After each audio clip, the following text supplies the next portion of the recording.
Welcome to another episode of the Access Podcast, unscripted, unbiased, and everything automotive. I'm Liv Vitale here with Aaron Moore and Kerri Diberardinis, and we are going to talk about the connected dealer. So last episode, Aaron, you and Becca kind of talked a little bit about the connected customer and the expectations that consumers have now with interacting and transacting digitally with companies. And we were kind of obviously talking about how it relates to the automotive industry. And towards the end of that podcast, we started to get into the connected dealer. And I think we have a lot to talk about with the connected dealer. There's a lot of perceptions out there about what the dealer should and shouldn't be doing. And I think that we could really maybe bring some light to this and create maybe some action points for dealers.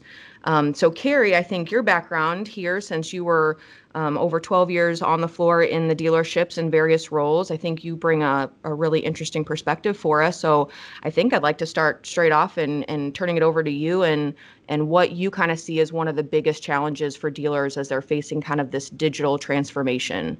Thanks, Liv. I appreciate the introduction.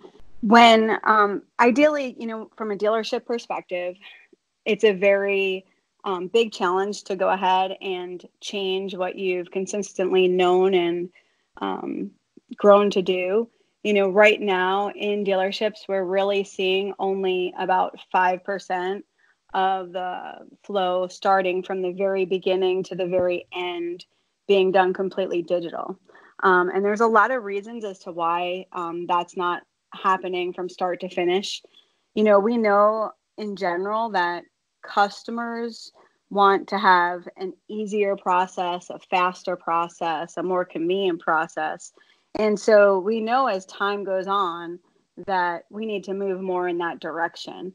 And it's the same for both customers as well as employees as far as having to make that change. But the challenges that we're facing is that the technology for the dealerships hasn't really caught up yet. So what happens is that when a customer starts the process online, they may select their vehicle. They may go ahead and do their credit app online. A lot of dealerships have that capability. So then the customer plans on showing up at the dealership and thinks everything's going to be ready and they're going to be in and out. And unfortunately, that doesn't happen. I know, Aaron, you just bought a car recently and you had a similar experience as far as what the expectation was and what truly happened. Exactly. Yeah, I went through the whole process. I even did as much as I could over the phone before I got down to the dealership to pick up the vehicle. And unfortunately, it still was a 5-hour excursion while I was there because they were still trying to get paperwork in order. And then, of course, going into finance and F&I, that wasn't digitized. So that piece of it had to get taken care of, and then actually delivery of the vehicle to me after it was prepared. So something that I thought was going to be very quick and simple because of all the pre-work that I did was not. Right. And we know that about 80% of customers are doing some part of their buying process online. So we know that they're either looking at our inventory or they're trying to get an idea of how much their trade is worth, or they may be looking at finance options, and they are doing those parts online. So what's happening is where a customer may have come in and really not known a lot about the vehicle, customers are now coming in and they do know a lot about the vehicle. They may actually know exactly which vehicle on your lot they want. So that part has changed dramatically for the salesperson as well as the sales desk. And the customer's expectation is that they just want to, they want to see transparency. They want everything that they saw online to be exactly what it is when they come in. And there's no reason that they shouldn't have that expectation met. That's what's building a great brand and building a great dealership is when you can actually meet that expectation. I can tell you one of my experiences with having a customer do an entire deal electronically with me was, he was a hospital administrator and he pretty much did everything online. We did a lot of the deal over a chat box, back and forth. And it was over a couple days, he would do a little bit here and a little bit there. And then he literally walked in one night right before closing, handed me a check for the entire vehicle and said, "Hey, I'd appreciate to have it delivered to my house," which we were able to accommodate to him the next day. And he had the best experience, wrote us great reviews, and ended up sending other customers in to buy a vehicle. But we met his expectation as to how he wanted to buy the vehicle. And you're seeing that right now where, Carvana and Vroom, more in the used car market, are really picking up a lot of that market share. So, you're having these customers that maybe aren't as brand loyal, or, they're really just out there looking for an SUV. So they can shop many different brands all at one time. And what's happening is that once they've kind of narrowed it down, they may either choose to go the process of buying the vehicle online entirely, or they may decide to go into a local dealership and buy a vehicle. So we're finding that all in all, the customers are going to less dealerships. So if you actually get a customer to walk through the door, we all know it takes a lot of money to get that customer to come in. The chances of you selling them the car are a lot more likely, as long as you're delivering and giving them that great experience. Kerri, I'm curious, just from an F&I perspective on products. I mean, with, obviously penetration rates at dealers is fairly high when you walk into the dealership, and then they have the opportunity to explain to you, products when you're doing the finance and insurance piece. But, what are your thoughts? And I don't know what you've seen with the dealers as they start moving towards digital. Are they getting the same type of opportunity to present these products and the same penetration rates? Because it's now more of a customer-centric learning, right? They're learning at their own pace and making a decision rather than it being explained to them. I think that there's a lot of different platforms in which it's just a different way in which it's presented. I think that when we look at it from the long term, I think that penetration rates are going to be pretty consistent. I think that even if you looked at insurance companies, a lot of people will go ahead and buy a vehicle, for example, through USAA, and USAA is very much doing the same thing. It's like an outside lien. You're going in, you're getting your money from them, and then they're going ahead and offering you all the additional products. And what they do is they just make it more descriptive, and they go ahead and put in links to sources so that this way you could do your research on your own. And I think that a lot of customers actually welcome that. They welcome the ability to be able to do their research on their own terms without having to feel pressured in a finance office. So I don't think that the F&I manager is extinct. I know a lot of people in the industry feel that it's going that way. But I do feel, that there's still so much expertise in processing paperwork and, getting loans approved. I think there's always going to be that role that's needed. Whether you need as many F&I managers, maybe that might be more in question. So I'm just again thinking outside here. If the consumer is going more towards this process, and it's not really impacting penetration rates or sales, why is dealers reluctant to move to this because the technologies aren't there to support it, or what are the reasons that they're apprehensive about it? So basically at this point in time, most dealers, their DMS system, which is the main system that houses all of the social security numbers and the customer information, it just limits integration in and out within that system. So what happens is, and it's built on a legacy system, so it's older technology. It hasn't caught up with the retail world. I know that there are advances such as, Cox Automotive has a cloud system. I know CDK is working on that as well. So I think that technology will catch up where it'll be more integration friendly. What happens right now, in a system where if you're working with a digital retail platform, you're almost entering all the information twice. So instead of us making the information or making the process quicker for the salesperson and for the customer, sometimes you're actually creating more work because the systems don't integrate and you're entering the same information in twice. So that's where you're finding a lot of challenges when you're onboarding a new program like that. And you get a lot of friction from the sales staff because things just aren't integrating and it's not running as smoothly as they would expect it to. So, and that's why, based on that, I'm guessing that's why Carvana is being so successful. They didn't have all of this legacy, right, systems that were holding them back. They built from scratch and built on new technologies. Exactly. Yeah. And that's what you're seeing, like with systems like, even Tesla, where they'll do all their own program and, nothing is running through these older systems like a Reynolds and Reynolds or a CDK. So they basically just said, hey, you know what, we're going to start from the beginning and we're going to work from beginning to end on one system. And that's what seemed to work. I mean, from everything we're seeing, as far as growth rates, both Carvana and Vroom, they're predicting, I know Carvana themselves are predicting to be at almost like 2 million cars over the next 5 years. Well, who doesn't want to go put a coin in a vending machine and get a car? Right. But it's interesting, though, if you start reading through some of like the reviews on Carvana, they still face some of the same challenges that dealerships do.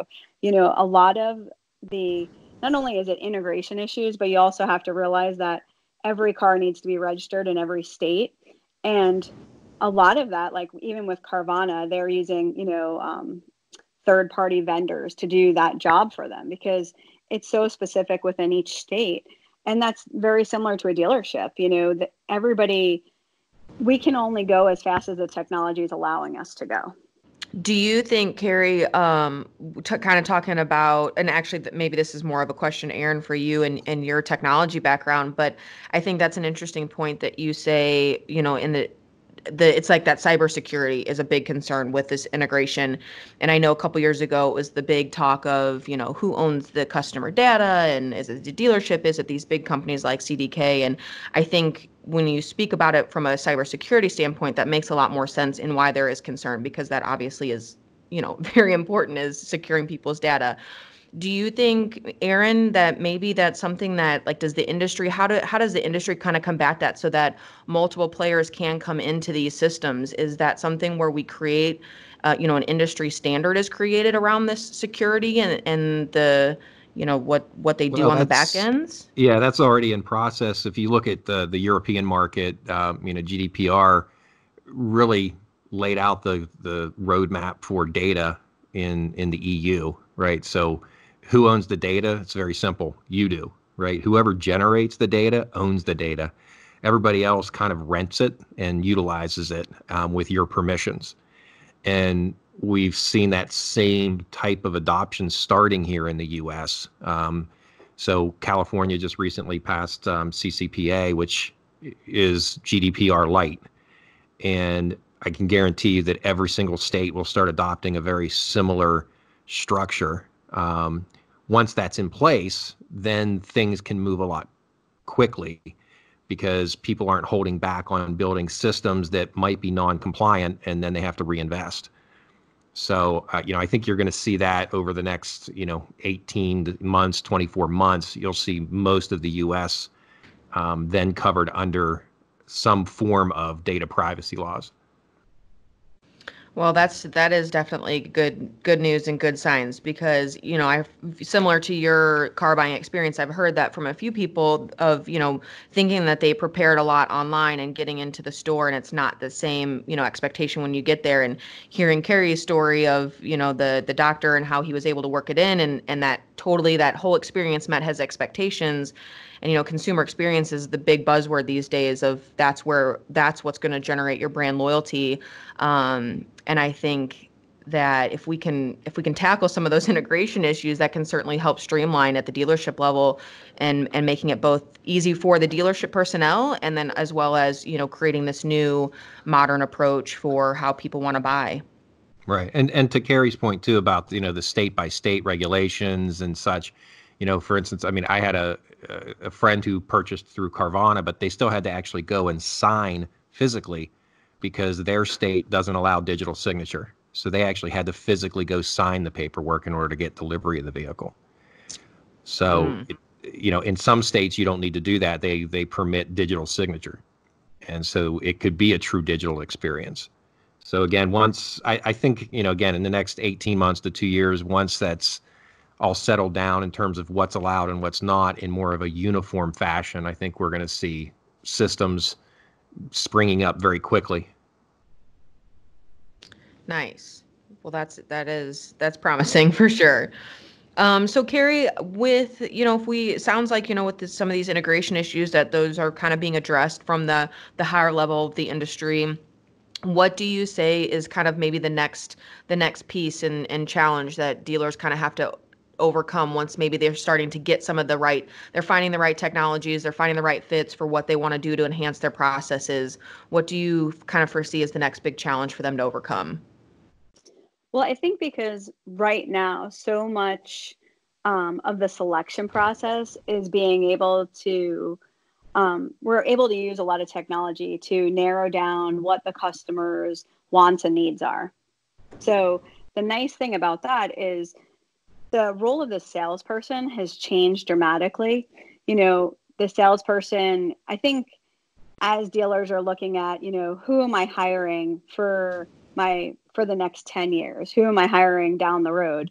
They're looking for a different salesperson. They're looking for someone that is more consultative, somebody that is going to really try to walk that customer through the customer buying experience. These new employees are going to have to be able to use technology, be able to use computers. I mean, just even the delivery of some of these high-end, high-tech vehicles, as far as pairing them to phones or computers or other systems, you have to have somebody that has that type of knowledge where, years ago it wasn't, you would need to be able to type. But other than that, it wasn't as imperative, Granted, you're still going to need someone that's going to be able to close a deal, but you're going to need that person that's going to be a little bit more patient because customers are going to be less pressured into buying. They're going to buy when they're ready to buy. So I think the training is going to change dramatically. I know that when we rolled out our digital process, we tried to create champions because you got to realize that yes, people are using technology, but they're still not at the point where they're doing it from start to finish. So, at this point, you can truly still have, we kind of found out in our store that the best practice was to have people that were champions of that technology, people that came to the training, that we actually sat and watched the trainers who were the vendors that came in and trained the employees and paid a lot of attention to who was really interested in the technology and who looked at it as, hey, you know what, I might be selling 8 to 10 cars a month and this is going to get me to 15. Those people that really wanted that growth. And we allowed those people to go through, take all the tests and become champions of the program. And it allowed them more opportunities. Some people were against it, and those may be, your senior salespeople that have worked for you for a long time that have a really big book of business, and as a manager or as a general manager, there are those challenges. I've looked at a lot of dealer groups that went to a one price model where there was no negotiating. You look at a Carvana or a Vroom, they give you a price for your trade. There's no negotiating. The price of the car is the price of the car. There's coupons that are given out, for referrals and things like that. But for the most part, it's a non-negotiating process. So, it's interesting when I was looking at some information, the things that customers don't find as friction points or the things that they find as the least friction points are the things that are out there that are widely available, right? So being able to value your trade, you can go online and you can find out a lot of information about that. Getting your financing approved, you could do a lot of that online because there's a lot of competition for that. So those weren't really big friction points. The larger friction points were the negotiation or the paperwork. And I wonder, as time goes on and the technology catches up, new car buying, I'm curious to know as time goes on how much competition there's going to be on pricing. I think a lot more stores are going to go towards that one price model and make it a better experience for the customer. We look at, your experience as you go into the dealership. If it takes you 4 or 5 hours, it really is going to relate into other aspects of the dealership. OEMs are fighting and dealers are fighting to get that customer to go back to the dealership to do their service. Because we know if you service at the dealership, you're more likely to go back and buy at that dealership. Well, if you have a bad experience buying your car and it takes a long time, you're going to be less likely to go in and get your oil change there because you're going to have that same feeling. Oh God, I'll just go to this place because I can get it done in 30 minutes. I'm not going to go back to the dealer. So everything is related within itself, as far as how about setting that expectation with the customer from start to finish.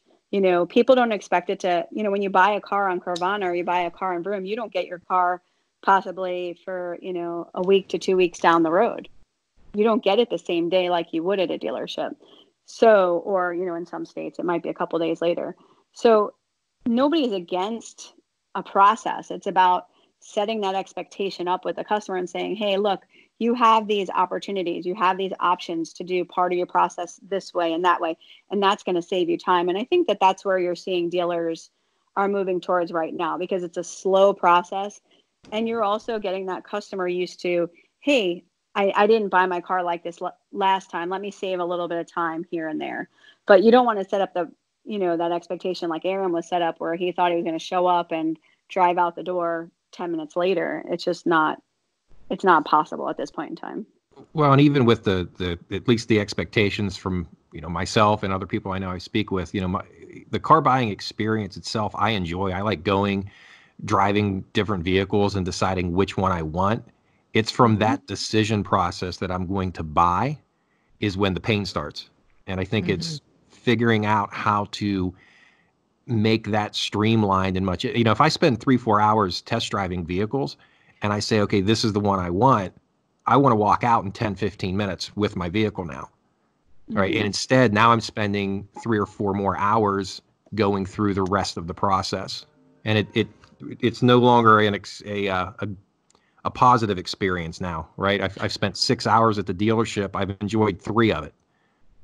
Right. Yeah. And I think that's also, Aaron, you were kind of, and I think Kerri, you touched a little bit too, is right. You're in there, you've made the decision. And so you think at that point, that's when it should be pretty quick and straightforward, but it is where a lot of that time gets spent, and then you start to build that frustration, and then as you're sitting there and waiting, and then you go to the F&I office and they're trying to add more on to your, onto what you're buying, your bottom line, even though those products do have real value to consumers. So it definitely starts to create this bad experience. And then Kerri, like you said, you definitely are just like leery to go back. You're like, oh no, I don't, even just an oil change, I'm sure is going to turn into something else. But I think too, the other important piece is as these cars and these vehicles are becoming so much more technologically advanced, and there's so many more gadgets and all these things happening inside the vehicle, that you finally get this cool vehicle that you just bought, and now you're so burnt out from being there for 4 hours that you don't even want to listen to what the salesperson has to say at this point on delivering the vehicle. Like, hey, well, here's your your OnStar, and here's your whatever other cool gadgets are in the car. And so then like a lot of people are leaving, and then they don't even really fully get to understand what their car has the capability of doing for them. So I think that's a part of the experience that's certainly getting missed too currently, that I know a lot of consumers that may not be the young tech savvy, but want to understand and want to adapt the technology and use it. They're kind of left a little bit in the dark by the time they leave, even though they've probably paid a good penny for it.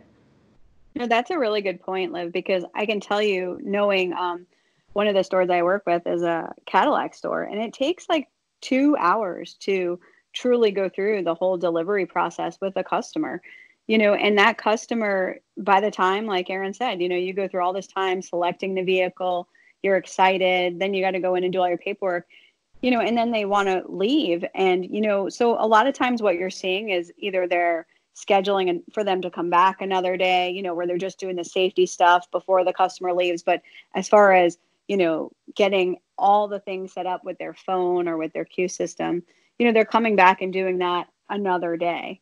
So it's something to think about. The more intricate the car is to set up, that's taking time away from them being able to sell another car. So we want to basically shorten the process up as best we can so that we're not truly taking that salesperson out of commission for a longer period of time. Yeah, and that makes sense too. I It'll- mean, coming back and taking more time, and you're not selling anything at that point, you're just educating, and that certainly could be another area in the dealership of, I believe some dealerships have kind of delivery specialists that might just cover that portion of the sale or, of educating the customer. But yeah, it's certainly something to consider in the process of making sure that the customer feels good about what they bought. You don't want them to have buyer's remorse either after once they get home and they're like, wow, I just paid all this and I have no idea what this vehicle could do for me. Right. And then, you have dealerships where so much of the salesmen are surveyed, right? So like a salesman may or may not, for example, like if they have to get certain levels of customer service, standpoints, whatever they may be. And a lot of times, you would see where the customer was like, look, it's been too much for me today. I just need to go home. I'll come back and have you go over the vehicle. Customer goes home the next day, that survey hits their inbox, and there's 10 questions on did the salesperson go over this with you or that with you, and the customer answers no on all those questions, not because they didn't want to, but because they weren't really allowed to. So Mm-hmm. it all play, it's all a part of that. But it's hard, and it's hard to, I know big dealerships that do definitely have the delivery specialists.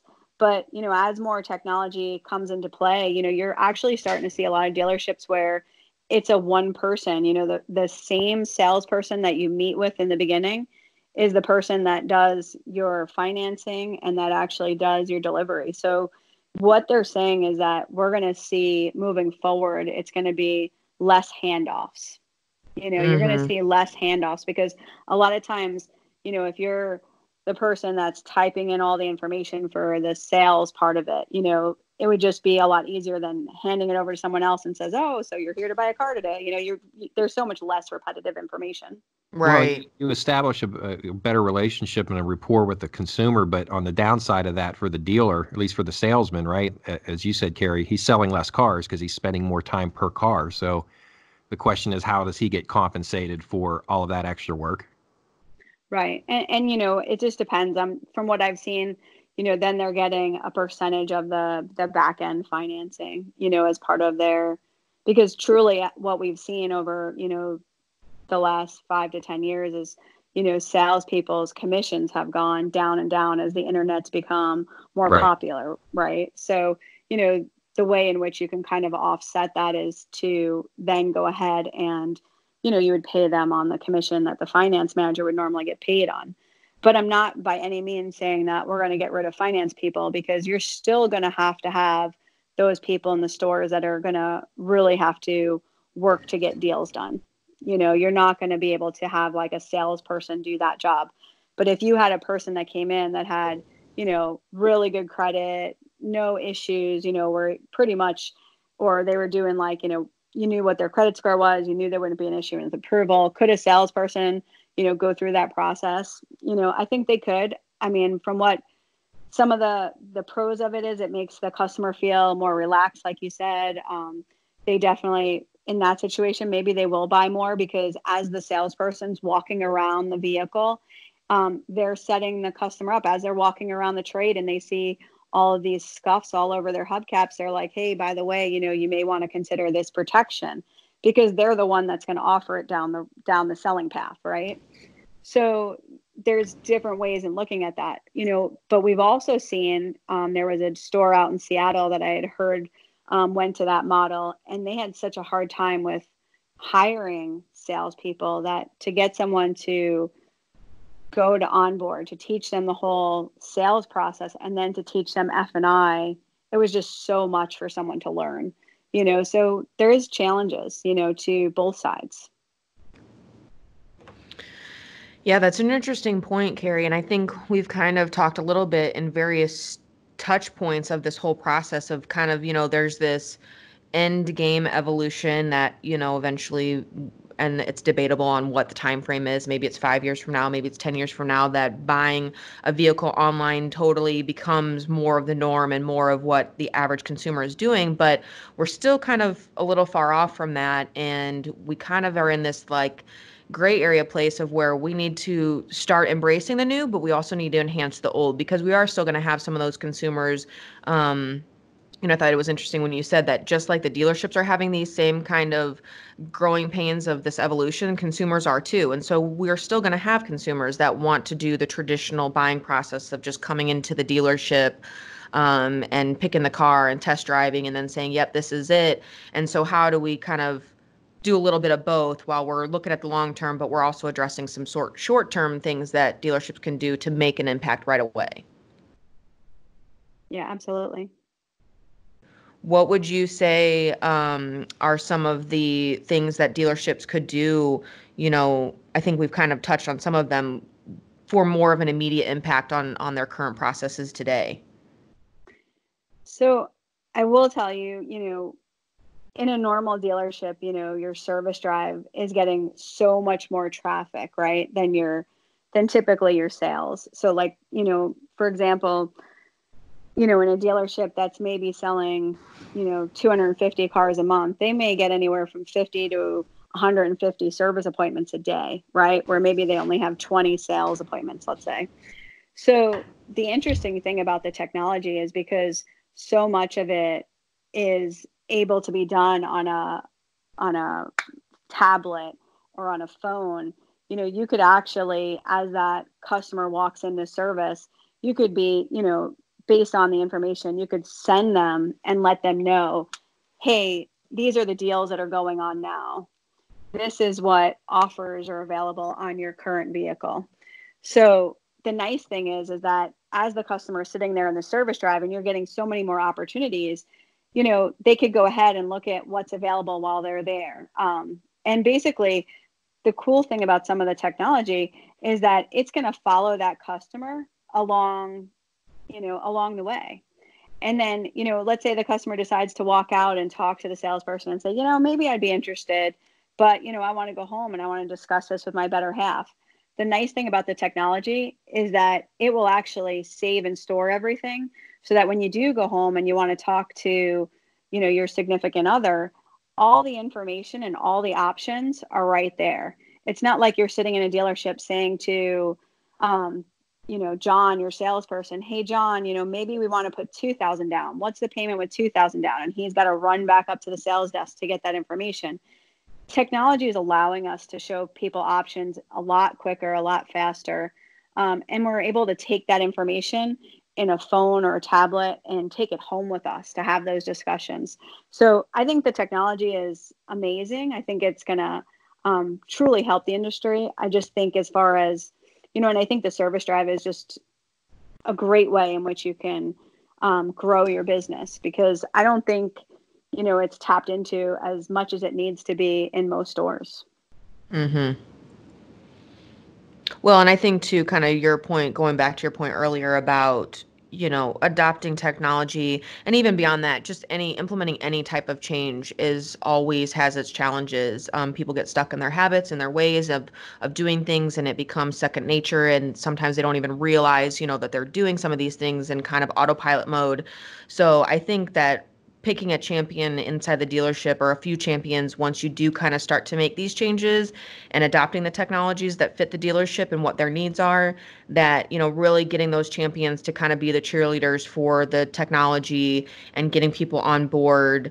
And if it's people that are using the technology, I know in my past lives of different positions I've had as we implemented technology, when you have people that are the champions for it, that actually also use it in the same way that you do, it makes it, that much easier for the next person to adopt it, because you relate, you understand, you kind of speak that same language and the same lingo of, well, hey, when I'm in the middle of this sale and I'm trying to do this, here's, what I can do, whatever the situation is. But I think that's a huge piece for dealerships of, finding that those champions for whatever the technology is or the changes in general, to kind of help usher that into the new method and mythology. That's not a word. Yeah, you just want to find the people that are the most passionate, because Right. truly, if they're successful, you know, and I think like myself as a sales manager, I would truly try to go out of my way to help them as much as I possibly could, because the more successful they were the ones that were going to recruit their fellow employees or their coworkers to say, "Hey, look, I did it this way this time and this worked for me." You know, so we can, you know, go into a sales meeting and you know, say, "Hey, look, this is what happened yesterday and this was the outcome, which then resulted in a sale." You know, and it's going to take a process, but you know, it's baby steps, you know, and we're going to get there. Definitely. I think so. I think just in some of the things that we've touched on here, it's exciting. I think there's a lot, definitely a lot happening. There's still a lot of challenges to overcome, but just to see some of the movement that we're seeing in this industry and, you know, with kind of what Aaron was touching on earlier of some of those security and those cybersecurity issues and standards that are being created, that's kind of helping solve some of the pain points. And as dealerships are adopting the technology and all those things that, you know, I think if everybody's in the same boat trying to keep pushing that evolution, it's only going to be good for all of us, not only in the industry, but of course for the consumers are as well who are the ones pushing a lot of this, so that we know that our lives are busy and we don't want to spend 4 or 5 hours, you know, on something that we know that we want to purchase, and it's just because we're having to like manually fill out paperwork with pens and paper and Right. um, so it's exciting. I think we've covered a lot today. Thank you both so much for your time today and your expertise. And, you know, we've kind of talked on the connected customer. Now we've talked on the connected dealer. And I think potentially probably our next episode, we have a lot to cover talking about the connected car. So hopefully you guys will all join us for the next episode of The Axis, and we'll see you then.